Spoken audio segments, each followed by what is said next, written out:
Influencers are extremely expensive. Most micro-influencers, by both their audience size and their ability to genuinely represent products, they just aren't able to convert customers. In my opinion, is just burning money. You've sponsored a lot of big time creators like Johnny Harris. How do you get them to say yes? If you give me a random channel on YouTube, probably within 24 hours, I can get to their agent. We're one of the leading brands in terms of actually getting really strong measurable returns from influencers. The key to having a good sponsorship, we can very accurately predict how many new customers we'll get from that sample of influencers. I remember in the beginning days, you used to give out Apple Watches on campus. So let's start there. How'd you start doing that? A lot of people got free Apple Watches because of you. We pivoted, many smaller pivots, but I'd say 3 fundamental large pivots where we started by building our own wearable device. So we're trying to build our own smartwatch. We pivoted away from that towards trying to build just software to run on other watches to track people's workouts and give analytics. And then we pivoted one more time to say, just tracking all of these things and regurgitating that to the user is cool, but it's not solving this big fundamental problem. The real fundamental problem that we kept hearing from people was not, is my workout optimized enough or am I tracking enough data? It was, I don't even know what to do in the first place just to get started. And more importantly, even if I know what to do, I don't have the motivation or the accountability to really, put my head down and get it done. And so that's when we introduced the actual human personal trainer into the product. And when we first introduced the trainer, there was definitely a bit of a mentality shift that was obvious from just the perception of the product, where it went from people saying, that's cool, keep working, guys, you'll get there someday, to people saying, only $100 a month for a trainer? That's amazing. I'll sign up. And it was a very small amount of people signing up, but the fact that a non-negligible amount of people were willing to start handing us $100, we were like, this is way better, at least, than what we had before. That being said, we kept iterating on that for it was almost a year and a half of this kind of rut of the idea was good, but we couldn't figure out how to communicate it and frame it, and the product wasn't quite there yet. And I will always remember that we were sitting around on a fold-out table eating Chipotle, and we were having a discussion around, I just don't think this is working. There's just not enough traction. We put a year and a half into this idea. What's the next pivot, right? Can we go after a specific market? Can we change the product? Can we whatever? And that evening, just by chance, we had a YouTube marketing test go live, and that test single-handedly acquired about 800 paying customers at $100 a month, which is, about $1 million a year of revenue rate at that point. And so we went from, a few dozen customers to many hundreds of customers and almost no revenue to $1 million of revenue a year, almost overnight, over the course of a week or two. And then it was kind of obvious of okay, if these pieces actually line up, there is potential here. And it's just our job to make sure we can keep lining those up. If that test didn't go through or didn't happen, were you prepared to do other tests? Or what was your mind then when? Yeah, by that point, we had done a lot of different tests of different ways to try to acquire customers. We'd even tried other YouTube videos that had worked far less well. We had tried Facebook ads. We had tried partnering with gyms, all these different things.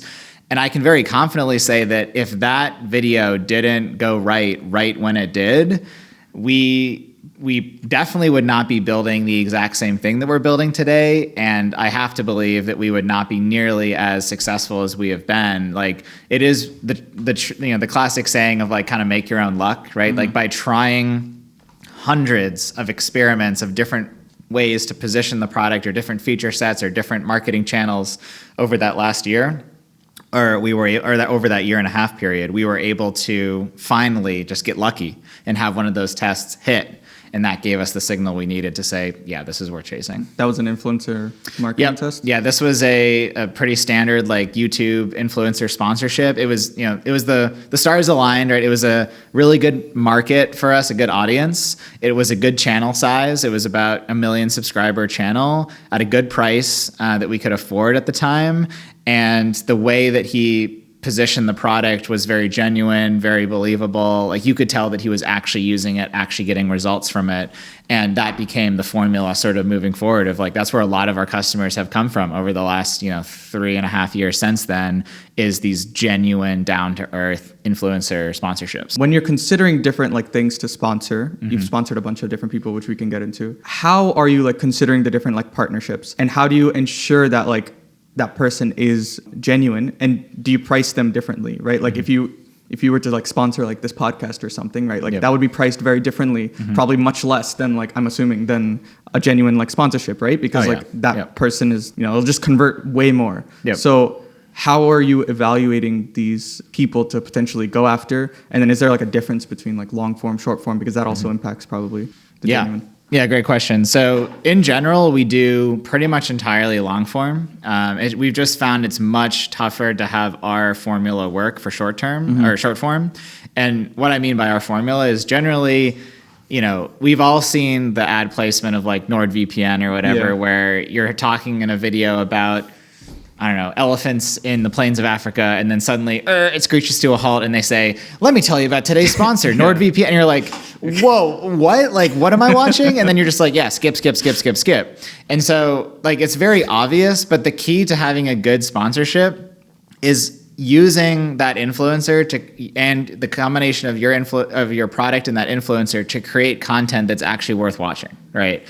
Is it actually worth watching a NordVPN placement? Almost never, right? Like that's why it's almost always skipped. Yeah. Is it worth watching the trials and tribulations of your favorite influencer trying to, lose weight or be able to get down on their knees and play with their kids for the first time? Or like, you're watching that influencer because you care about that influencer. And so if the influencer is telling a story about how they're using the product to better themselves, and they're showing the highs and the lows and the different facets of what that looks like for them, that is just almost, when it's done well, indistinguishable from the normal content the influencer is making. And therefore, why would someone who actually likes that influencer skip it? Right. Yeah. So a lot of times, like, for example, a video that would do really well for us would be, I worked with a personal trainer for 200 days. That's the name of the video, right? If we start talking about a personal trainer app in that video, why would you skip it, right? Like you clicked on the video to watch about the experience. It's tightly integrated. Right. So the integration is very tight. You asked about price. Influencers are extremely expensive, especially large ones. And so you have to have a really good sense of what return you can get on influencers.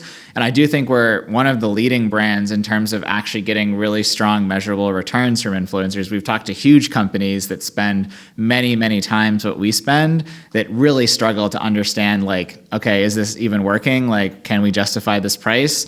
But oftentimes we can pretty carefully calculate, oh yeah, here's how many signups we can attribute to a given influencer, therefore this price. So, to give you an idea, like a super small influencer, which we don't work with that much, who has 10,000 followers or something, you're probably looking at, I don't know, hundreds of dollars for a sponsorship. Our sweet spot is generally millions of subscribers, tens of thousands of dollars, somewhere in that range, right? We've gone as high as, mid six-figure deals for very large influencers, but our bread and butter is, millions of followers and tens of thousands of dollars to do one of these. I've noticed a lot of your things are non-fitness influencers. Yeah. Some brands go for like more like an awareness campaign versus other ones are measuring like ROI on the thing, or both. How are you looking at in the price point? In general, especially at the stage we're at, spending marketing dollars just to say, oh yeah, it's brand awareness, and then not even trying to quantify that. Yeah. In my opinion, is just burning money. Brand marketing has its place, to be sure. If done well, it can be a huge efficiency boost for a lot of your other acquisition channels. But for us, when we have this primary paid channel that we need to have very strong unit economics around in order to continue to grow profitably, we need to be able to prove that every dollar we put down, on average, brings back a lot more than $1, right? And it does so in a quick period of time. And so, we are very strict about, the economics. We have entire models we've built essentially that take in a bunch of parameters for a YouTuber and can predict the actual acquisition value of what that YouTuber would generate. Obviously, it's not 100% accurate, but it allows us to establish guardrails of like, here's the reasonable range of what we would be willing to spend on this person. And if you apply that across, 30, 40, 50 videos in a given month, you end up with a pretty good representation of the effectiveness. Your influencer marketing campaigns work better than some of these other fitness companies. Do you think it's because you don't partner with a lot of like fitness influencers? Like, how big of an impact do you think that has? Yeah, overall? I think it's huge. And I think like if you, it's very intuitive and obvious to me when you think about it. Like if you think about someone who has made, I don't know, maybe 50 videos over the last 3-4 years talking about different fitness products that they're trying to get you to buy, right? Because again, if you're a fitness influencer, you're probably going to be trying to sell fitness products for brands, right? Like that's how you make your living. That's your job. And so you think about generic 6-pack gym bro dude who's trying to sell you a personal trainer, but you know that he has been super fit, generic 6-pack dude for the last 10 years with or without that trainer. Yeah. And sure, he can show like doing some workouts with the trainer. Oh yeah, these workouts make sense. Like I approve these workouts. Like sure, that's all great, right? But compare the power of that to the power of someone saying, this is the first time in my life that I've ever been able to get down on my knees and play with my kids without having huge pain, right? And it's like, whoa. That just hits different, right? Like that is real. Yeah. Like this product actually, in some ways, changed this person's life. And it's just really hard to achieve that with someone who's already like at the peak performance and probably isn't interested in trying to like, set some new PR or something just for the sake of this video. We have done some with people who are a little like more fit, who are going after very specific goals, right? Like we had an influencer who specifically wanted to get, 6-pack lean, right? Again, kind of a niche market for us. That's definitely not our target customer, but we were willing to do that video because there was such a clear objective. There was going to be value that we could demonstrate that we provided, not just a generic, I'm a fitness person, I tried this fitness thing. Yeah, it's a fitness thing. It's you got to have some meat behind it. Touching on that a little bit, you've sponsored a lot of big time creators like Johnny Harris. Yep. You did a recent video with Phil Edwards. How do you get them to say yes? I'm sure their email is like bombarded with people. Fairly simple. 2 components. One is you need to demonstrate right away that you're serious and you have an amount of money to invest in this that would make sense for them, right? For a simple placement in one video, you're talking many tens of thousands of dollars. And so if you write them an email and you say, hey, I'm interested in sponsoring you and say nothing else, you're probably going to get ignored. Yeah. If you write an email that says, hey, we've sponsored, these other similar channels, like we have a budget range of 40,000 to 80,000. This is the kind of thing we want to do. Like that's going to get somebody's going to read it at least, right? Yeah. Because that's a meaningful amount of revenue. They're like someone's trying to fill those slots. The second important piece is all of these creators of this kind of, once you get to hundreds of thousands of subscribers, you're probably going to have some kind of agent or agency that represents you. And so we've done a lot of work to build our own very large network of agents and agencies. So there's 3 or 4 agencies that we contract directly to like represent us, and then all of those agents have huge networks of all of the other agents. And so if you give me a random channel on YouTube, probably within 24 hours I can get to their agent and I can get an answer of like what the budget would be, what the video would have to look like, etc. Excuse me. So it's very rare to like truly be ghosted by someone once you're working on this like agent talking to agent type level.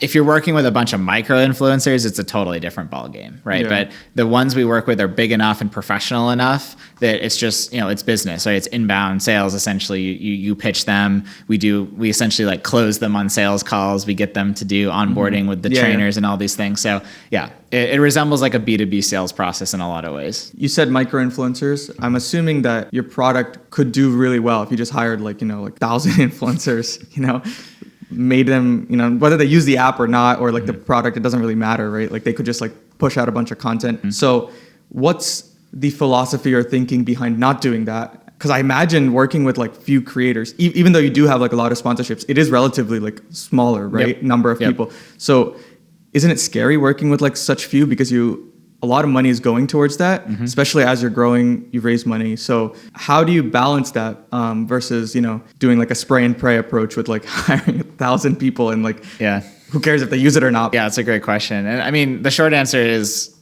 we now have enough data and confidence around every sponsorship that we do that even when you're looking at a sample size of, let's say, 30 videos, is probably about what we do in a month right now, like about 1 video per day.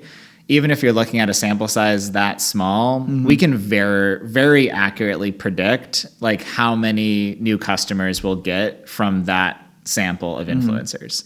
Obviously, some months will slightly outperform, some under. There's a lot of like the 80-20 rule going on where like 20% of the videos are generating 80% of the signups. But again, the sample is big enough, even with 30, 40 videos, that we can very accurately predict, what the return is going to be. On the flip side, we have done experiments around lots of smaller influencers, and there's 2 primary problems. One is, let's say the success case for a small influencer is once per month, they get 1 person to like sign up, right? And like there could be a good argument for, oh yeah, you have like 1,000 of these people and then every month you get 1,000 people to sign up. But the amount of work it takes to negotiate, even with a small person, to get them to actually use the product, to be able to say the right things, to be able to post with the right frequency, with the right content, like all the things that we know need to go right in order for someone to actually convert. It's the juice isn't worth the squeeze, right? Like if we were to put that same amount of squeeze into a large influencer, we get, potentially thousands of signups per video, right? Or per influencer, versus when you put that amount of energy into a small influencer, it's like the success case is like, whoo, 1 sign up on their post today. Nice. And the average case is definitely nothing, right? Got it, yeah. Like most micro influencers, by both their audience size and their ability to like genuinely represent products, they just aren't able to convert customers, at least high quality customers. That's like related to short form content too, right? Because like there are very large influencers that are posting short form content. Like even in the Johnny Harris case, right? He's posting short form content, but a lot of it is around like geopolitical stuff and things like that. Like it doesn't really, in 60 seconds, you can't put it like an ad read, right? Yeah. So for people like him, it doesn't really make much sense to do that. Have you considered going after like short form and like doing that space? Because it is like a different type of creator. Yeah, there's definitely, short form is definitely cheaper. There's definitely more room to negotiate because you're right that the market is so quickly changing that there's very little market equilibrium around like what is an actual post worth for a given influencer. That being said, like, imagine for yourself what you would need to see in a 30-second TikTok to be compelled to sign up for a $100 a month subscription. And like maybe if you're the perfect person at the perfect moment and that influencer says the perfect 3 sentences about exactly why personal training is going to change their life, like maybe, the stars will align and you'll get a subscription from that. But oftentimes it's, it can build awareness. But again, when you're an early stage startup and every dollar you're putting down for marketing needs to be able to come back to you, it really is, in our experience at least, like lighting money on fire, right? Like you can give as much money as you want to a bunch of short form people, and a lot of people will hear your name and they'll see you being talked about. But how many of those people will be convinced to put down $100 or start a free trial for this, like, or call a personal trainer to like start this whole journey? It's the odds aren't great. Versus if you're investing like not that much more money, honestly, in a 15-minute story about someone's very emotional and engaging experience changing their life with a personal trainer, that's just going to generate way better returns. So it definitely depends on the business. If I was a freemium app of some kind and I was just trying to get installs, downloads, eyeballs onto the app so that I could then eventually convert them to premium, I think short form would make a lot more sense. But since we are a premium only and a very high price premium product at $100 a month, it just hasn't been able to generate any sort of meaningful conversion.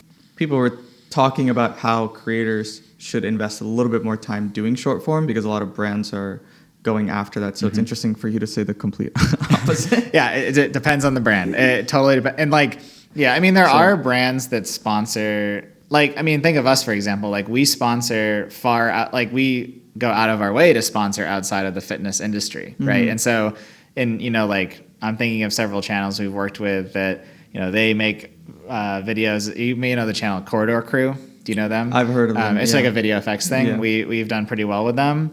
And I personally like their channel. And for example, they are often sponsored by a therapy company, and they're often sponsored by a shoe company, and they're often sponsored by a wallet company. And it's nothing to do with their content. And I think Johnny Harris is an interesting example of this, right? Is like he's one of the few, right? Yeah, he's been able to successfully take a very journalistic reporting topic-based videos and also make it such that he is the brand. Like most brands want to work with like a very few creators, so it's just like a race to the top, and like there are less creators than like I guess we think there are. There's a lot of creators, but like there's less creators that are like that have that value. That have actual influence. That have actual influence. Yeah, that's a better way to position it. Yeah. I guess we'll get into the fundraising. You've raised 10 million plus for CoPilot. Yep. Do you think you could have done that in this climate? Is there has the climate changed right now? And how are you thinking about it for like future fundraising? So yeah, we've raised about 18 million to date. And the most recent of that was in the summer or fall, I guess, technically, of last year. And so we raised our latest round, which was a $7 million round during what I would argue is like the worst VC market, especially for consumer, in recent history, right? And it was absolutely brutal, right? I won't sugarcoat it. Like we were raising because we were not yet able to grow very profitably. We were burning cash, and we knew that either we were going to have to go into a very low burn mode to survive, or we were going to have to raise additional capital to continue, growing as aggressively as we reasonably could. And so, we started a fundraising process in the first half of 2023, and it was a grind, right? There was a lot of, oh, wow, that's, you have a meaningful amount of revenue. Oh, wow, you have good retention. Oh, wow, like you can acquire customers reliably, like nice. And then it was just sort of we don't have a lot of conviction around consumer businesses right now. Like, and it's kind of a terrifying thing to hear is like when VCs are repeatedly saying, I don't think direct to consumer is really fundable right now, like in general. And you're starting to ask yourself like, wait, did I like build the wrong business to like be able to follow this venture path, right? And so we were fortunate to find an amazing partner who like sort of prides themselves in investing in a lot of the things that other VCs, just out of premise of what it is, turn away from. They call themselves anti-hype investors, which was exactly what we needed, right? We were a strong business that was the absolute opposite of being hyped at the time. We were a fitness app, direct to consumer, paid marketing play, right? And so that was not very investable in the market and still isn't today. So since then, we've been really, really diligent to say, let's treat this money like the last money we'll ever raise. Let's become profitable. Let's make sure our acquisition spend, although aggressive, has very, very strong economics and pays itself back very quickly so that we don't end up ever again finding ourselves in a situation where we have to hope that we can raise that next round to survive. And I feel very, confident now that we've been able to achieve that, where we have sort of a foundation economically where we can continue to grow at this, 2x year over year pace without requiring an additional injection of capital. And, it only takes a few years of that to reach a very, very substantial business size with a relatively small amount of money raised. I guess, how do you have the guts to do it in the fitness space? I feel like even if I came up with this like world-class idea, right? And like, even if I was confident enough on the execution, I don't think I would have the guts to enter this space, if that makes sense, right? Yeah. I mean, the kind of the funny answer is, I think if I knew what I knew today when I was starting the business around what actually makes consumer businesses hard, what makes fitness businesses hard, what kinds of consumer businesses are actually desirable to investors, I think I would have maybe chosen a different idea, maybe taken a very different approach to grow the company. But to be completely honest with you, like fitness was and still is one of my biggest passions. And I was wanting to build a company with my best friend from my childhood, Gabe, my co-founder today, who was also extremely passionate about fitness. And it just was so amazingly fun and rewarding to build something in the fitness space that it didn't it really wasn't even a consideration in our minds of, oh, is this like the best possible engineered business? Is this the most profitable model? Is this, like those kinds of questions just simply didn't cross our minds. We just wanted to build something very cool and very valuable in the fitness space. And over time, we learned more and more and more about, why people in the early days were saying, oh, two smart people from MIT and CMU, like, why the heck did you choose to build a fitness app? Like, are you crazy? And we kind of look at each other funny and be like, what do you mean? Like, this is what we love. Like, we built something cool here. Like, why wouldn't we build something here? And so, yeah, it's been interesting to see that what is fundable doesn't actually line up with what is valuable. It's really just what is desirable in the current market, right? And obviously, fitness has had its ups and downs in terms of funding desirability, but overall, like, I'm happy looking back now that we founded the company for the right reasons, and now we've been able to find investors who invest in companies for, I would argue, the right reasons of there's a real product here that delivers real value and real founders who care about that, not someone who's trying to build and flip a SaaS company in 2 years or whatever. How do you deal with copycats that are in your space? Yep. You were one of the first ones that I would say did this kind of concept, or the first one. There are a few that have come out that are like similar that I've seen. One, personally, how do you like deal with them, right? Yep. Because like, yes, we know that there's noise in the fitness space, but like sometimes like when somebody copies you or like does something very, very, very similarly, yep, can be a blow. Yep. And then from like a tactical like business perspective, like, are you just ignoring them? Like, how does that relate to like how you view competition? Yeah. Great question. Yeah, I mean, the personal side is way harder than the business side, because the business side really is just ignore them. There's a 99.99999% chance that they will blow up without us doing anything. And so all we need to do is just ignore them, put our heads down, and continue to do what we're doing. On the personal side, in terms of how I like don't get upset when I see people launching the same thing, like one framing that's helpful is, oh, they're most likely building this business, or they've chosen to build this business because they saw how much ass we were kicking, right? Or they saw our business and were so excited by it that they're like, we can do that better, right? Which, I would rather have that than have absolutely no one trying to do what we're doing, because that kind of makes you second guess yourself of like, if it really is a good idea, where is everyone else, right? So I think of that. And then the other thing I think of is whenever I see some new company come up with a landing page that, says get a one-on-one trainer for $3 a year or whatever it is, and you're like, okay, like, yep, that's exactly where we were 6 years ago, right? Smart people building this, they have a passion for it. That's awesome. And then I just think about all of the amazingly hard and complex problems that we've had to solve and the systems we've had to build to get the business to where it is today. And I have some peace in knowing that, like, yes, anyone can make the same landing page as us, but there's so much that makes this business actually work that even if they're just as good as us, which, I would argue they aren't, but let's say they are, it's going to take them 5-6 years to achieve that level of infrastructure and that level of business sort of systemification.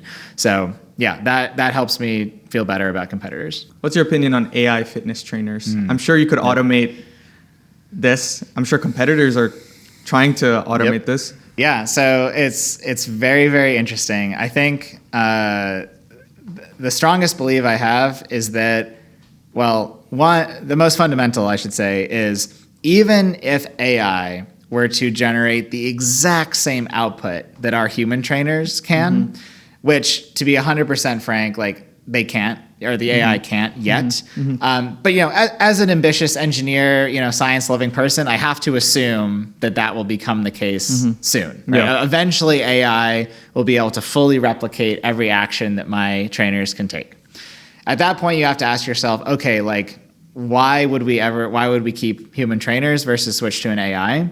And for me, the answer is very obvious, which is, no one would ever feel motivated or cared for or loved by an AI to the extent that they would be motivated to go into the gym and do a workout that they otherwise wouldn't, right? And nobody would, no one I know at least, would be willing to pay $100 a month for access to a chatbot, right? Even an amazing all-purpose chatbot like what OpenAI has built, most people aren't even paying the whatever $19.99 a month to access that, right? So you just want to use the free Gemini Google thing. Exactly, yeah. Like people don't. You're okay with a little bit mediocre if it can get the job done. People don't ascribe a lot of value to software, right? Because we know it's cheap to run and maintain, and it doesn't have a lot of real emotional punch underneath it.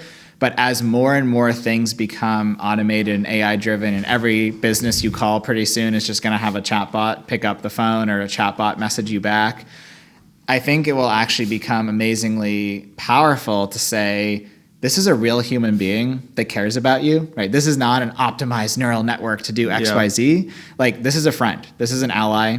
This is another person who's imperfect, just like you.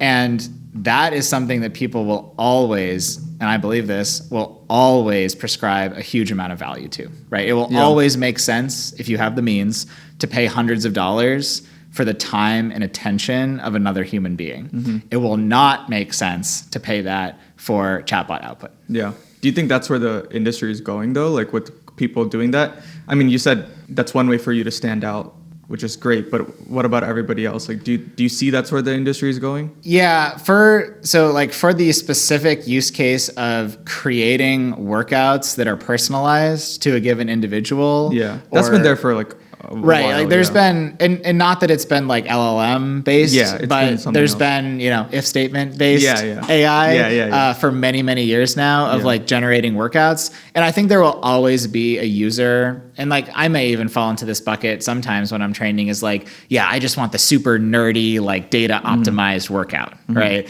It's like, sure, that's fine. There's a market for that, but there is I would probably estimate 100 times larger market of people who aren't looking for an AI optimized workout. They're looking for something that can actually meet them where they are in their very messy, chaotic human life and try to come up with something that's going to work, right? And I just don't see AI, even with the perfect answers to everything, being able to execute that as well as a human being could with empathy. Cool. That's all I got. Awesome.